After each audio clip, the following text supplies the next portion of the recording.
Jai Hind, dear students. How are you? I hope you all are well with your family. And today in physical education, that is for class 12th, हमारा जो last का chapter था वो छूट गया था. So we'll take the continue of that topic, and the name of the topic is flexibility and its training method. मतलब कि फ्लेक्सिबिलिटी को बाय ट्रेनिंग कैसे इंक्रीज किया जाए. हमने उसमें लास्ट क्लास में ये भी जाना था कि फ्लेक्सिबिलिटी का बहुत बड़ा रोल है अपने day to day physical work में. साथ ही साथ specially if you really want to enhance the performance in games we can not ignore the flexibility. ठीक है, सो जानते हैं सबसे पहले स्टैटिक फ्लेक्सिबिलिटी के लिए कौन से ट्रेनिंग मेथड है. तो देखिए, ये स्टैटिक फ्लेक्सिबिलिटी है that is comes under the active flexibility. If you remember, there are two types of flexibility, passive and active.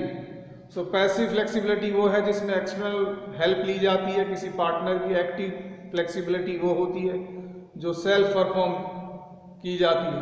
तो एक्टिव फ्लेक्सिबिलिटी में भी टू कैटेगरी है, one is static and one is dynamic. तो static की बात करते हैं.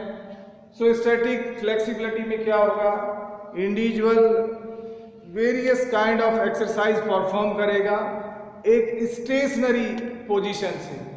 बस यही इसका की पॉइंट है कि जो भी एथलीट है या इंडिविजुअल है वो एक स्टेशनरी पोजीशन से एक्सरसाइज परफॉर्म करेगा. उसी को मैंने यहाँ पे लिखा है, various types slow stretching exercises from stationary position and then hold the final position for some times. अब जब स्टेशनरी पोजीशन से हम एक्सरसाइज परफॉर्म करेंगे, जब अपनी फाइनल पोजीशन बन जाएगी तो वहां पे कुछ सेकंड के लिए होल्ड करेंगे.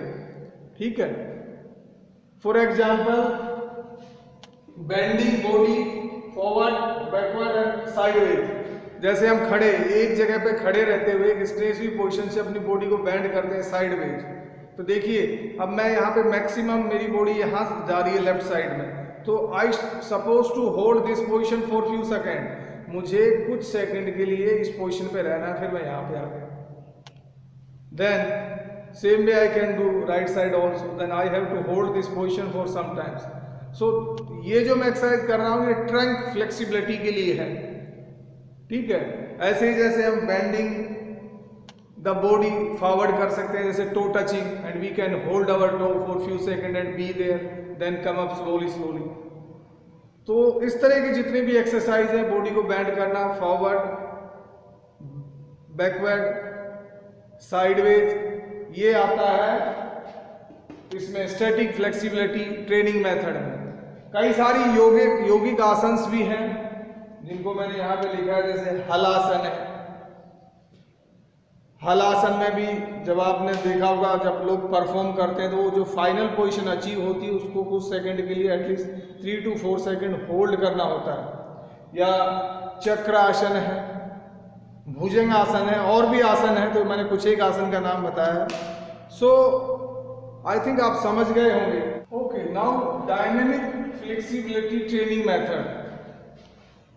एक्टिव फ्लेक्सिबिलिटी ट्रेनिंग मेथड के अंदर में जो डायनेमिक फ्लेक्सिबिलिटी है, इसको इंक्रीज करने के लिए क्या ट्रेनिंग मेथड है. अब देखिए, डायनेमिक फ्लेक्सिबिलिटी वो होती है कि जिसमें flexibility that performed during in motion.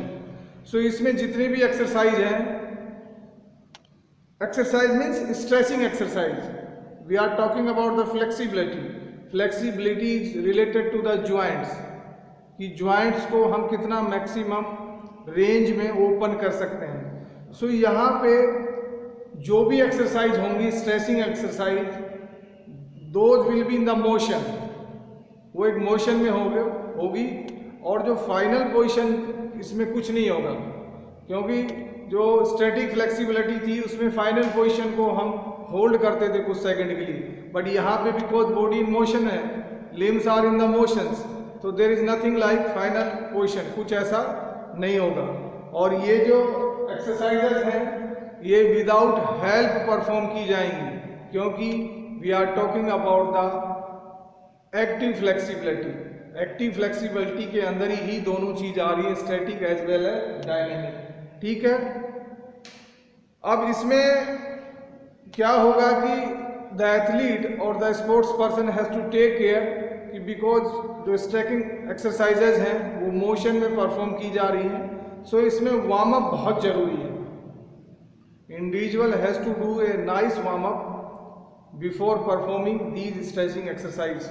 ठीक है, अब इसमें एग्जाम्पल ले सकते हैं हम।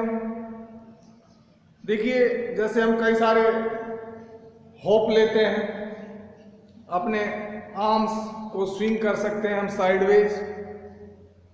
ठीक है, swinging of arm sideways motion में, और जब हम मोशन में होते हैं तो like swinging of legs forward, sideways, backward. तो ये जितने भी एक्सरसाइजेज हैं stretching exercise, they comes under the dynamic flexibility exercises. Understood? So I hope आप समझ गए होंगे। अब हम बात करेंगे passive flexibility exercise method. Okay, जो पैसिव फ्लेक्सिबिलिटी ट्रेनिंग मेथड है, इसमें जो स्ट्रेचिंग एक्सरसाइज की जाती है वो एक्सटर्नल हेल्प से की जाती है।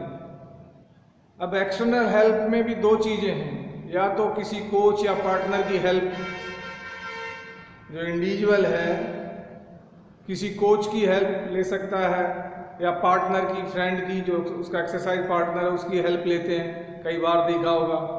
तो वो उसकी जो फ्लेक्सिबिलिटी एक्सरसाइजेज हैं उनमें हेल्प करता है पार्टनर। ठीक है, ये भी बहुत इफेक्टिव है। या इंस्टीड ऑफ लाइक कोच और एनी फ्रेंड और पार्टनर, कई बार इक्विपमेंट्स का भी हेल्प लिया जाता है। जैसे कई सारे स्ट्रेचिंग बैंड होते हैं, रबर बैंड होते हैं स्ट्रेचिंग, जिनको हम बैंड कहते हैं। बार्स का हेल्प लिया जा सकता है। ठीक है, कई सारी बॉल्स होती हैं, उनका हेल्प लिया जा सकता है।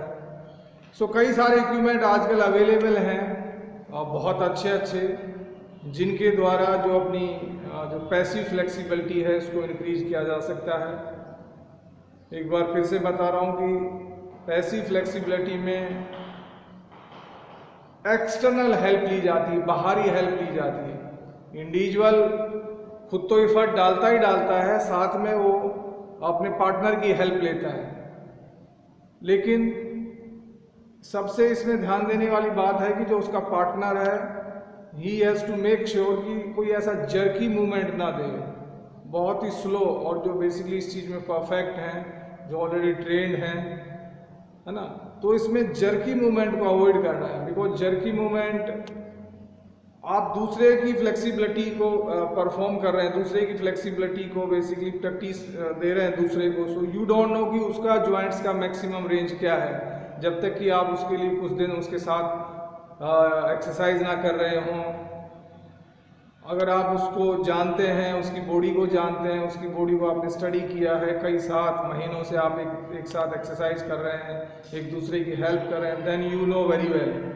बट ऐसा नहीं कि we doesn't know anything about the other और straight way then we start. So that is the reason कि बहुत स्लो स्ट्रेच करना है।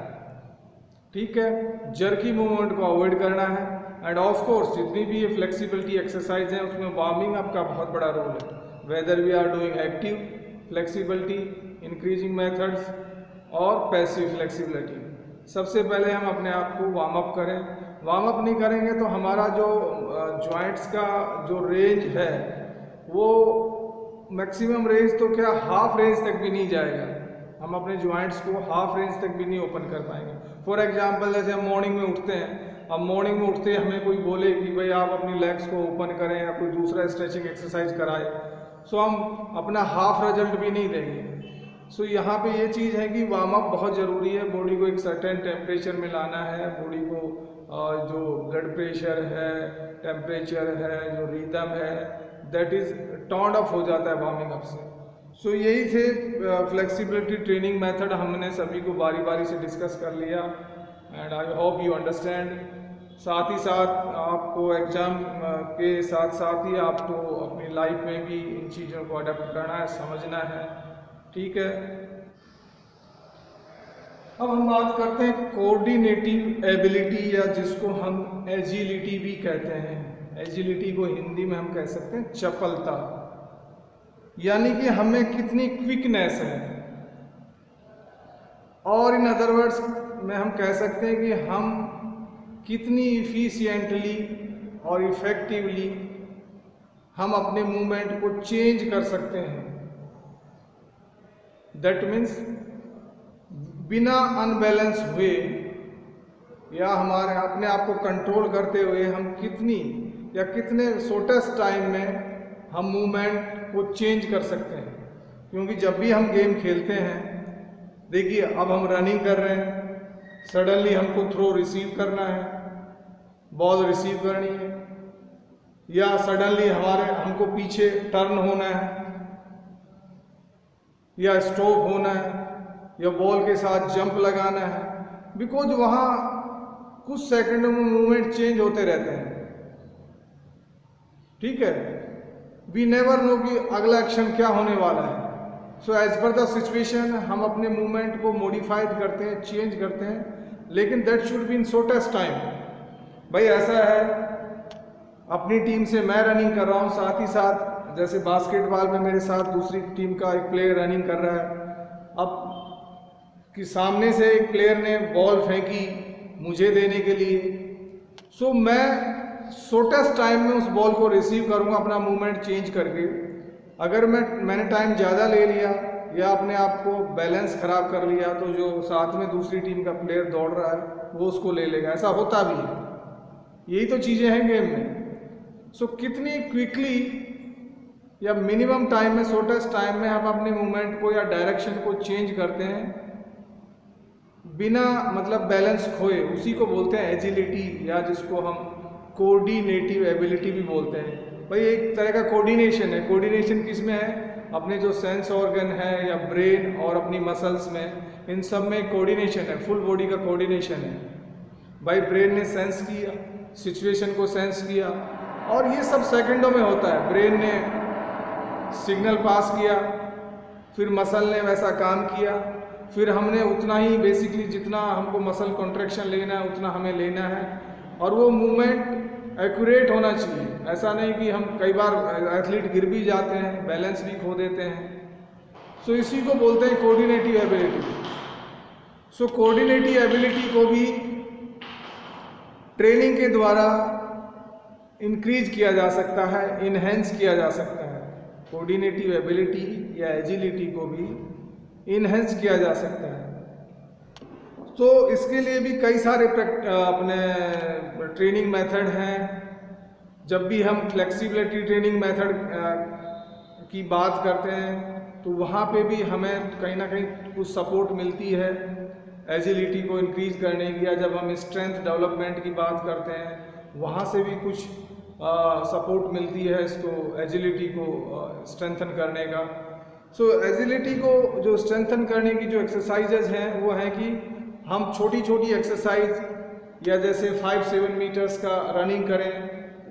भाई हमने 10 मीटर्स रनिंग डिस्टेंस ले ली, सो हम बहुत ही स्पीडली जा रहे हैं, देन अपने आप को टर्न हो रहे हैं, देन हमने 5 मीटर का इधर ले लिया, then we are turning to the right, again we are turning to the left, और sometimes we are jumping and then we are running backwards, running forward. ये इस तरह के जो ट्रेनिंग मेथड हैं ये अपनी इसको एजिलिटी को इन्हेंस करने के ट्रेनिंग मेथड है।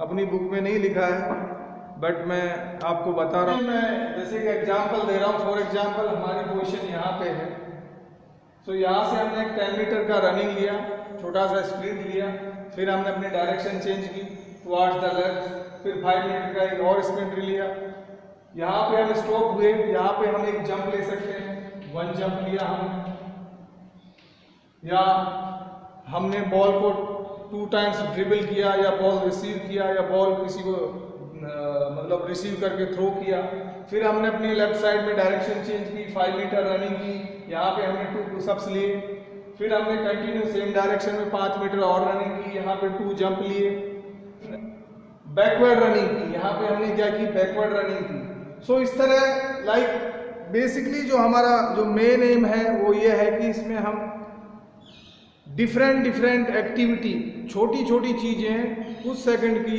जो फिजिकल एक्टिविटी वो करें, लेकिन डिफरेंट करें, अलग करें, और जो डायरेक्शन चेंज जल्दी जल्दी करें इसमें, ठीक है, और अपना बैलेंस बनाएं, वही इसके अंदर है। Once again I am repeating this example, you can just keep attention besides your position is here.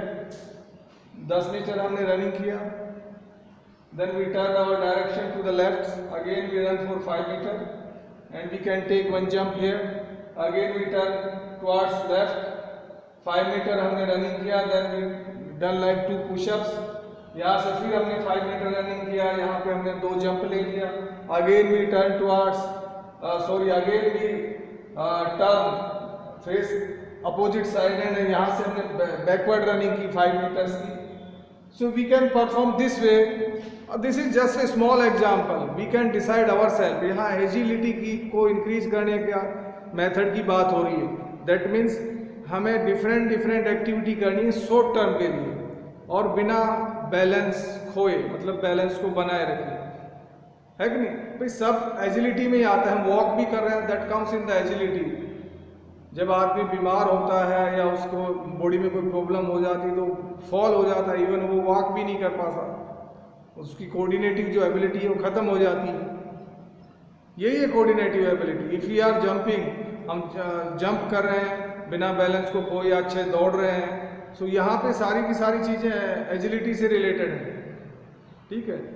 कुछ गेम ऐसे हैं जिसमें एजिलिटी का ज़्यादा बेसिकली देखने को मिलता है, जैसे बास्केटबॉल में एजिलिटी का काफ़ी रोल है। जैसे रनिंग करते हैं तो हम एक ठीक है स्पेसिफिक पाथ में या अपना एक जो है अपने एक पेस रहते हैं, तो वहाँ पे रनिंग में इतना एजिलिटी की हमको ज़रूरत नहीं है। लेकिन जैसे वॉलीबॉल है, because we keep changing our movements, we keep changing our direction in volleyball, basketball या अपना हैंडबॉल है, इवन हॉकी है, फुटबॉल है, इनमें कोऑर्डिनेटिव एबिलिटी का बहुत बड़ा रोल है। Sometimes we have to walk, sometimes we have to run, sometimes we have to kick the ball, है ना। सो कभी कभी हमें डायरेक्शन चेंज करनी पड़ती है। सो यहाँ पे मैक्सिमम गेम्स में एजिलिटी का रोल काफ़ी है। So that's all in this class dear students, please you also go through this class and whatever the important points please note down in your notebooks and revise the things, learn the things, understood the things। ऐसे कुछ भी हासिल नहीं होता है। So that's all, see you in the next class, have a great day dear students।